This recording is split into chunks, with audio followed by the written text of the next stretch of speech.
छुट्टी लेके आओ तारी घरवा।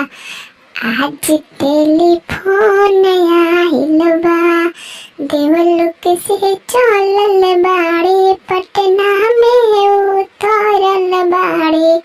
देवलोक से चलल बाड़े, पटना में उतरल बाड़े। अब पटन देवी से कर तारी मिलनवा। आज टेलीफोन आइल बा, पटना से चलल बाड़े, आरा में उतरल बाड़े। पटना से चलल बाड़े, आरा में उतरल बाड़े। अब आयरन देवी से कर तारे मिलनवा। आज टेलीफोन आइल बा, मैया छुट्टी लेके आओ तारी घरवा।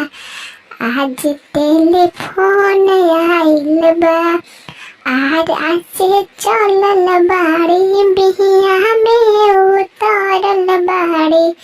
आरा से चलल बाड़े, बिहिया में उतरल बाड़े। अब महथिन माई से कर तारी मिलनवा। आज टेलीफोन आइल बा, मैया छुट्टी लेके आओ तारी घरवा। आज टेलीफोन